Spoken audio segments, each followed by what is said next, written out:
after writing, the most important thing.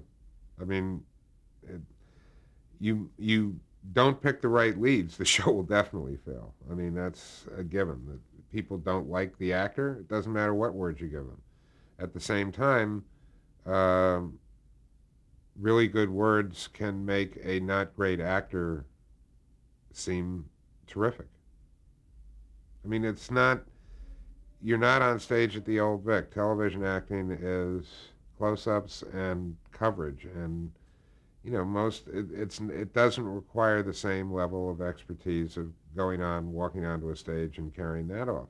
So you can do very good work if you're given really good words and not be a superb actor, but you cannot be unlikable and you cannot be a bad actor. It's very subtle, but after it's written, that's what it all boils down to because television creates stars. I mean, this is one of the things that it's not really necessary to get Tom Cruise to do a television series. What's necessary is getting people who are accessible and essentially likable, that you understand what their motivations are. Because if you're watching the lead on a show, basically the pact with the audience is we're going to give you somebody that you can relate to, so that you get the feeling that they are taking you on this journey, and you're not being taken on a journey by somebody you dislike.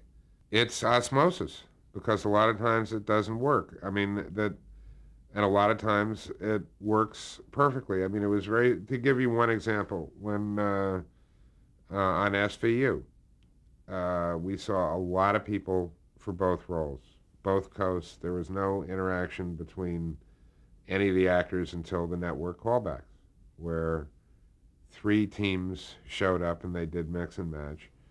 And Chris and Mariska had started rehearsing together, running lines outside, and the other two pairings were pretty good. I mean, you don't bring people into a network because one of the things that happens, you may have your favorite, but if that's not their favorite, you got a big problem. So you don't go in, you bring three actors in, you better be able to live with any of those three actors, or don't bring them into the network, because in many instances, that's who they'll like, is the one you don't like. So you try to minimize that. But Chris and Mariska came in, and as I said, the other two couples were very good actors, but it was, they said four lines, and you go, oh, that's them. And that chemistry was there in the first episode. Sometimes you get it, sometimes you don't. Hill Street, people left the show, other people came in. It was kind of seamless, but it was a large ensemble. Law and Order. There have been 16 or 17 cast members in a 6-character show. Everybody is turned over. Some of the parts have turned over 3 and 4 times, and that's a different casting problem because now you've got an existing show. If it's not tonight, Hamlet will be played by X. You have to come up the reason the cast shifts have worked, I believe, is that it's a different character each time. You come in and you see somebody who emotionally, intellectually is significantly different than the person who was in the role before. The trick is getting great actors. When Michael Moriarty quit, and he sent a fax to me, Don Omeyer, and Warren Littlefield that arrived in California at 2:30 in the morning, which meant that it was 5:30 in New York, which meant that Michael had written this after being up all night. And it was disturbing and rambling, and he couldn't do the show anymore. And Warren Littlefield called me up at 7 o'clock in the morning, and his voice was an octave higher. He said, "Did you get this letter?" I said, "Yes, Warren, it was sent to me too, so carbon copy." And he said, "I can't believe this. What are we going to do? Michael Moriarty is the heart of the show. He's the soul of the show." I said, "I have 2 words for you." He said, "What's that?" I said, "Sam Waterston." He went, "Oh, fine." you know, Everybody is replaceable. The President of the United States, everybody on the planet is replaceable at whatever job it is.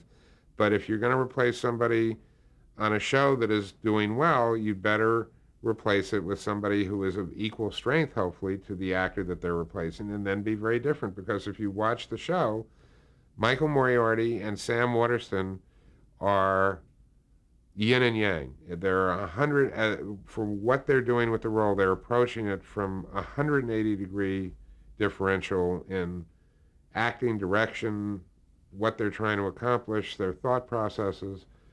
When you go from Paul Sorvino to Jerry Orbach, you get vastly different interpretations of a role.